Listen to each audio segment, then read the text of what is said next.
How's it going, everyone? Avros here, back again with the Final Fantasy XII Game Challenge and Final Fantasy V. In this episode, we're going to go into the Rift and finally start tackling the final dungeon of the game. But first, let's go through our party here and cover what they're going to be for the rest of the game. One of the only ones that will change here is Avros. He's set up currently as a freelancer with Blue and Mix from the Chemist. So he's going to be taking advantage of all the blue magic we've learned throughout the game, as well as using the Chemist's Mix ability to take advantage of some extremely powerful effects, stuff like doubling your health, doing a lot of healing to the party, and setting up immunities. He's equipped with Excalibur, a Crystal Shield, Ribbon, which prevents all status ailments, the Angel Robe, which is a Chemist-only piece of equipment that's very powerful, and the Hermes Sandals to give himself haste at the start of each combat, and that'll make him really effective at getting his abilities off very early on and being able to take advantage of all of the powers that he's got mastered there throughout the game.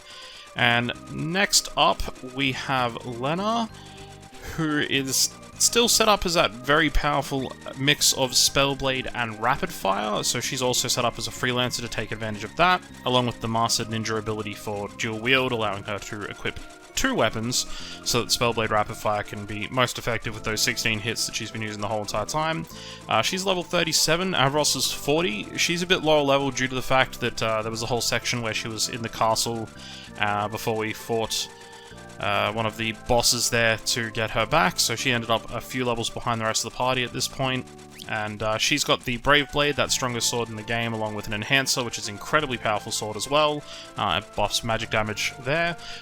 Again, a Ribbon, very powerful. Black Garb being a high agility clothes item that freelancers can equip, and also with those Hermes Sandals there to take advantage of the haste. That's going to be pretty consistent across all of the party for most of these fights, as having that inherent haste at the start is very powerful. So next up we have Kryle. She's set up with the Mime job, and Mimic replacing Fight. I did actually get that wrong on one of the previous episodes saying it replaced Item. And then the remaining three, we've got Dual Cast, Time, and White, taking advantage of all that Time magic and White magic, along with the Red Mage's Dual Cast, which gives her access up to level 4 Black magic. And that will also be her effectiveness is in that Dual Cast there to do both healing and a lot of buffs and debuffs there under the Time magic. She's got the Sage's Staff, a very powerful one of the 12 weapons that buffs a lot of damage. Aegis Shield, which allows her to block spells. A Gold Hairpin, halving the cost of all spells that she casts. The White Robe, which is the strongest White Mage equipment. And again, Hermes Sandals. And Faris, last but not least, is also a Mime. She's got Dual Cast, Summon, and Time, so taking advantage of Summon magic as well as Time magic there. And she's got the Magus Rod, which buffs all elemental damage, and Aegis Shield as well. The Gold Hairpin, the Black Robe, which is the strongest black thing, and Black Mage Armor, and the Hermes Sandals. So in we go into the Interdimensional Rift above where Tycoon Castle was, and away we go with this last dungeon of the game. So in the Interdimensional Rift, the first section is a desert, there's no real boss in it, but we do get an intro here to the Demons of the Rift, the remaining ones. We will see all of these except a couple in this episode, so they've been freed by Exdeath to come and savage us, and we've been a thorn in Exdeath's side, as they say, and they're going to take care of us. So here we go, proceeding ahead, and the next section that we deal with here is this forest. In the previous section of the game we did something similar, opening up these holes underneath the trees, only for Calofisteri, one of the Demons of the Rift, to come out and tells us to rest in the woods for all eternity. So Calofisteri is the first of the sort of interesting bosses that we deal with in this section. I will be going through all of them. The way she works is she likes to cast spells on your party to affect them with debuffs, and if you have Reflect up on your party, she'll bounce the spells off of herself to attack you. So what we're going to do here is use Mighty Guard from Avros, basically nullifying her ability to hit us with any of those debuffs. As you can see, that ult didn't do anything because she probably targeted either Avros or Lena, who have those ribbons on, preventing them from being affected by any status ailments. And then, like every boss we're going to deal with through most of this, we're just going to spam a lot of very high damaging attacks. So we actually used the double summon there from Faris, using Dual Cast, and then taking advantage of the Mime ability with Kryle, which is something we won't do a huge amount through here. She's able to mime the last used ability by someone in the party, which was Faris, at no mana cost. So we get 4 Bahamut's for the cost of 2 using Dual Cast, and basically the rest of this fight is just wail on Califisteri with whatever we can, and avoid the drain, which Kral blocked, so that she can't heal herself, and the Flare, Rapid Fire, Spellblade from Lena will make very quick work of the rest of Califisteri's health after the 4 Bahamut's, and that's the first Demon of the Rift in the Interdimensional Rift taken care of.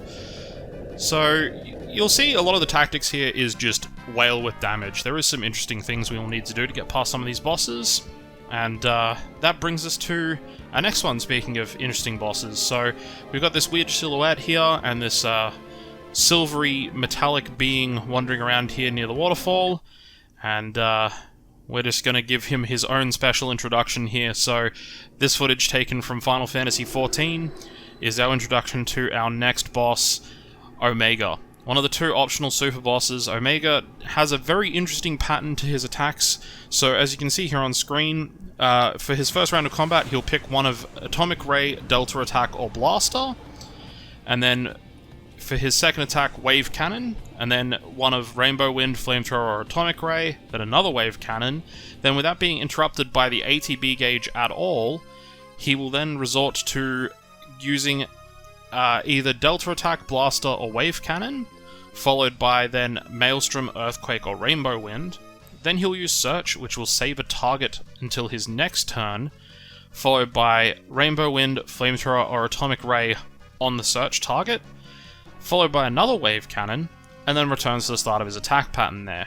If you actually hit him with any HP damage at any point during this entire rotation, in the middle of the steps, he will, without any interruption, so won't allow you to do any other attacks you might have queued up from the ATB gauge, he will hit a random target, unless he's got a saved target from step 6, then he'll hit them instead, and if they die, he'll then resort to picking a random target for his second attack. He will use, with a 33% chance each, Rocket Punch, or Mustard Bomb, followed by Rocket Punch, or Encircle. So, with the 2 Rocket Punches in both of those, they obviously have a 66% chance, so 2/3 of the time it will be Rocket Punch. Just to jump back and sort of talk through how this all works, the spells that we've got here, Atomic Ray is just massive fire damage. It's either as an AoE to the whole party, or if he has a search target, to one target.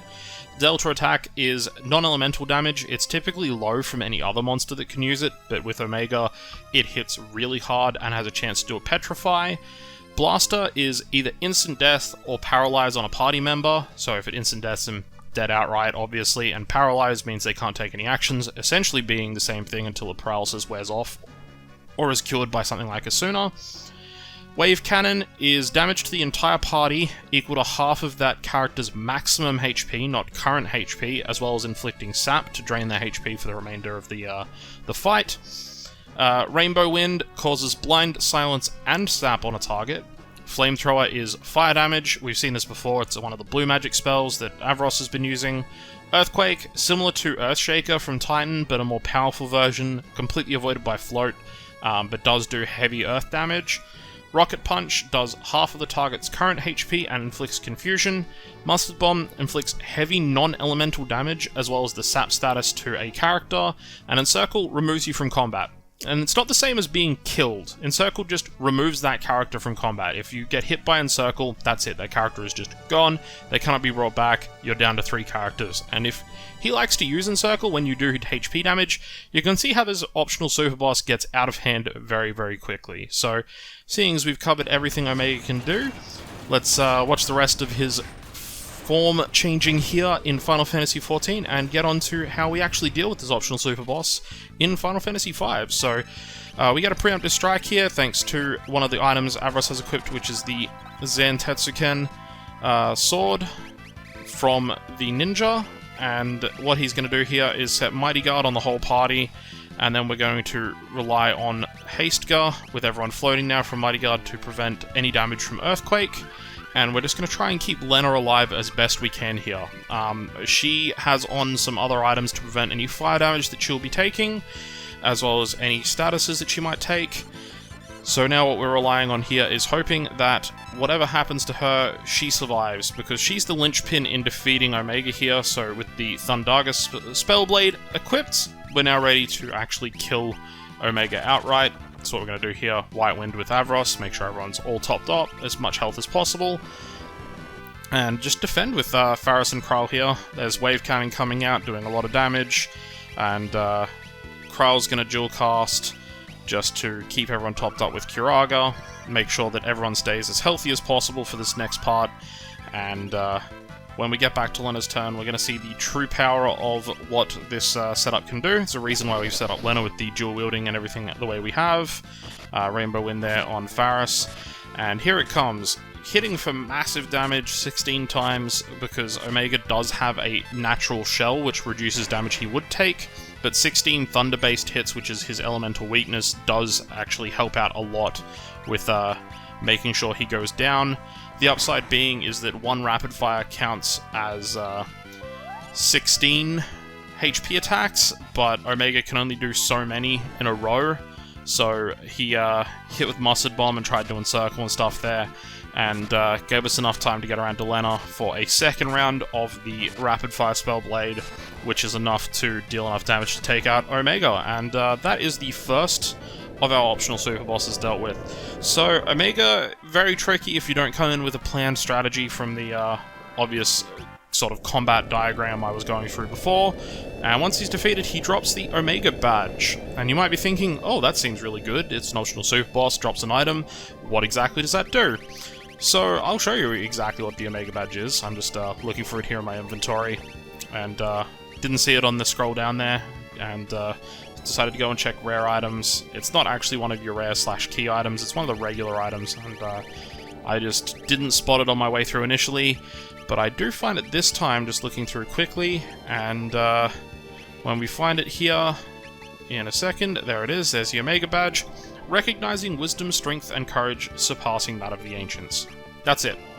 Just had some flavor text on the badge, and we'll see what that means right now. So in the next section in this library, there's a 1,000-year-old book that says, "The roiling skies let loose a vile beast without a soul. Omega was its name, and the dragon Shenru came on its heels. Not even the legendary weapons 12 were able to subdue these evil beasts. Inside the rift, the demons were interred, so they would stay until forever's end. Their names stay unspoken." And basically, blah blah blah, the rest of it. And the second book here tells us about Giga Flare, which says while you're storing the power for the spell, the most powerful spell, you become completely defenseless. So we'll keep that in mind for later, that's not relevant now. But that book is the first reference at all to Omega, and yeah, basically, the game doesn't tell you anything about Omega until you could have accidentally run into him. It is possible just to run straight past and not fight him. He is an optional boss, you do not need to kill him. But yeah, you don't get any sort of warning to how powerful he is until after. In the same library is the next boss here, a panda. Very similar to Byblos, the book demon from the ancient library that we fought very early on in the game. And he also, interestingly enough, has a weakness to fire spells that becomes very relevant here. So using, you know, flamethrower and what we can from the rest of the party. But he also shares another thing with Byblos, which we will get to when it gets to Faris's turn, which makes this boss incredibly easy. There's not even any real challenge to this fight at all, as what you can do, despite the fact he is using Drain there to heal himself up, is use Quick, we're going to use here as a extra way of getting extra damage out of this, and then summon Ifrit with the second spell. So Quick gives you 2 turns immediately, so what'll happen here is that Faris will summon Ifrit, and a panda will, similar to Byblos, freak out that Ifrit's here, and he's afraid of Ifrit, and he will cower in fear by turning away from the party, and will not react until his next turn to do anything. So what you can do is essentially every few turns use Ifrit, and he will stay cowered and not actually attack you at all. So you can basically just stun lock him by summoning Ifrit, or if you're like me, by using Quick and getting a bunch of Ifrit summons in a row, a panda is taken care of. There's not really too much to talk about with this boss, and using his book to summon him, as he said, triggered the interdimensional switch, so this room has actually teleported from where it was originally, and closing the book changes it back to where it was, and there's the flash again, showing off the effect there, and now we're in the sky.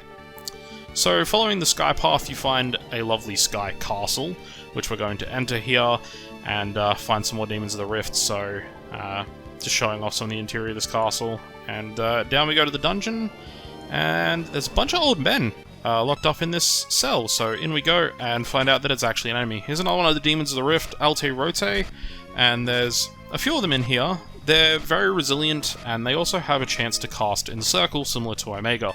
So they can be a giant pain and just encircle your party away if you're not prepared for them.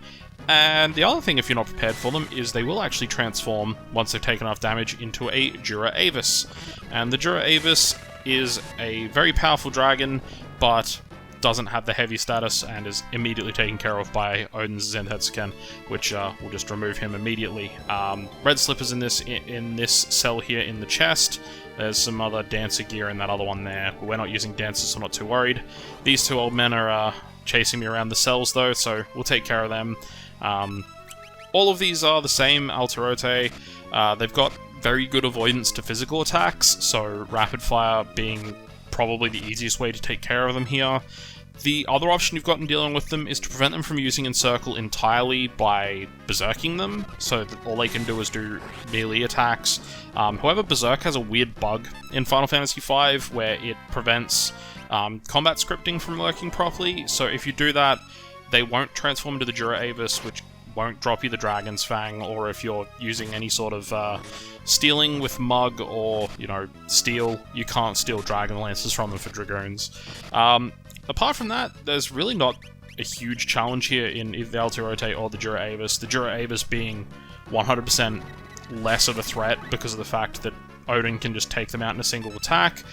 If he doesn't decide to use Gungnir, which is the problem there, Kral mimics and gets the Zentetsuken, and we've taken care of 3 Jura Avis in the time it took me to explain all of that. So, yeah, no real threat, but this guy in this cell is more of a threat. He wants to know if we have the crystal shards, and if we say yes, he tells us this should be our burial ground, and this is our introduction to the next Demon of the Rift, Azul Magia, which is basically Spanish for Blue Mage. He's a Blue Mage. That's about it. There's not too much to talk about. There's a specific rotation of spells he will go through. Dark Spark being actually a blue magic spell that halves the target's level, allowing you to use level 5 Death and some other spells more. Basically, he's very weak to the Holy element, and just takes a lot of damage in general. Not anything really much else to say here, apart from we're just going to spam Holy at him until he dies. The Holy from Faris not doing as much damage as Kral due to the fact that Kral has the Sage's Staff on.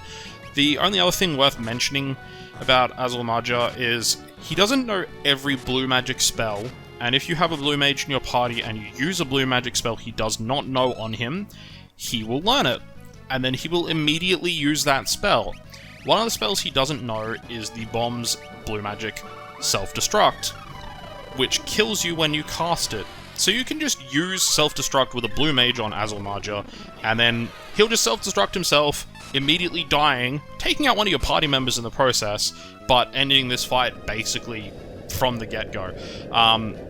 No real point in doing it if you have enough damage to your party like I did, and the benefit of fighting him in this cell down the end here, which has not got any exit, is it does unlock another save point. So I took advantage of saving here in the Rift, in the Dimension Castle, and we're just gonna heal up a bit here. Or not, I guess. Guess I decided we didn't need any healing, and go down the end here where we can see there's a enemy in the cage, as well as someone up the top and a set of stairs. And the next Demon of the Rift, a bunch of them in one quick succession as castle, is Catastrophe. And so we're going to cast Mighty Guard with Avros there to get a Reflect status up, and that doesn't actually work because it's Shell and Protect, but Catastrophe is going to see us all floating and use his ability 100 Gs, or 100 times gravity, and put everyone back on the ground. So you might be wondering, why is this relevant? Well, Faris is going to put Float again on Avros here, and Kral is going to cast Reflect, and we're just going to beat Catastrophe without needing to rely on anything at all. This fight is now over.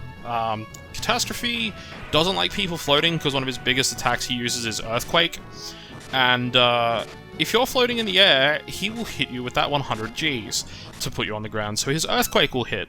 As you would have seen there, when he casts it, it hits the whole entire party, except that Avros is now reflected, and it turns out that 100 Gs is a reflectable spell, which means as long as Avros stays in the air, and as long as Avros keeps that reflect, Catastrophe will constantly try to 100 Gs him to get him back down on the ground, and will take no other action. Catastrophe at this point will do no damage to us. So that's it. Fight's over. He didn't even get a chance to attack because he was too busy trying to get people out of the air, and Bahamut makes very quick work of him, especially with those golden hairpins we've got equipped, halving his mana cost from 99. Our reward for doing this is this lady in the cell has been saved, and gives you a kiss to Avros and runs away. And a bit weird for there to be a random just woman down here in the Interdimensional Rift. So in this next room you'll see here, there's a way down to get out of the castle, but also the throne room. And if you try to leave, you'll be pushed back by a basically telekinetic force onto the throne, and the woman shows up and tells you that we've received her kiss of death, and that she's going to take care of us by transforming into the next theme of the Rift that we have to deal with. We've dealt with a lot of them this episode, I know, and here's the master of the castle, Halicarnassus, and Halicarnassus is a very interesting boss. If you don't have Reflect set up to start with, then you really need to have Frog on your party, because the very first thing he does is exactly what he did there, and does that song from the Bard, which will try and transform everybody into frogs, which, if you are a frog, undoes the spell. Halicarnassus, also weak to Holy Element. A lot of the bosses in here are. The interesting thing about Halicarnassus, though, is he's one of the few bosses in this game where summon spells are actually a trap. If you're smart, though, and you use Quick, you can get around this, but if you use summons, Halicarnassus counters with an incredibly powerful spell that just basically kills the person that's using summons. So, here's what he's going to do, focus power, and actually hit Faris there. So, yeah, I know I said you could be smart and use Quick, but it doesn't really work that way. No matter what you do, he will actually kill whoever it is that uses the summon, regardless of any other effects you might have used. So, he's going to also use Reverse Polarity to change where in the lineup people are. So, Avros and Lena move to the back row. And we're just going to take care of him by, you know, spamming strong spells. So, Holy, always a good example of very powerful magic, especially if you have that Sage of Staff equipped, which is why Kryle is the go-to for Holy, and it makes that white magic that she's got equipped actually very relevant, as opposed to it being sort of a drawback as it's only for healing. So that's the upside of doing Fork Tower, getting all the Holy spells and everything, and getting all the 12 weapons, because you don't actually have to do that. And last but not least for this episode, the last demon of the Rift we will fight is Twintania, and we're going to leave the Interdimensional Rift after fighting Twintania and go into the Void, but Twintania doesn't want us to go there, and we get this ugly, four-horned beast. Future games kind of imply it to be a dragon. There's a boss in Final Fantasy XIV, for example, that's a dragon. Twintania has a few attacks from other enemies, but doesn't use them as powerfully, so Atomic Ray there not as strong as when Omega does it. But the key thing for this fight is just to get a lot of damage onto Twintania early, and then there'll be a second phase that'll be relevant when we get to it, so Carbuncle for Reflect, Golem there for the protection, and we're going to go ahead and hit Twintania with our strongest spells, stuff like Erika, using our Rapid Fire, and things like Holy, because again, another boss weak to Holy. Yes, I sound like a broken record saying that a lot, but that's the demons of the Interdimensional Rift. That's just kind of how it goes. Tidal Wave, a very powerful ability there, does a lot of water damage. Can be a massive pain if your party's not prepared for it. You don't have stuff like Mighty Guard up to reduce the damage. And, yeah, 999 damage cap there out of the Holy spells on Twintania, just because of how weak to Holy the boss actually is, and Faris not quite hitting damage cap due to not having the Sage's Staff on. And we are getting pretty close to have done enough damage here to actually activate the interesting part of this fight against Twintania, and we'll have, after sort of one more rapid fire here and a few more holy spells.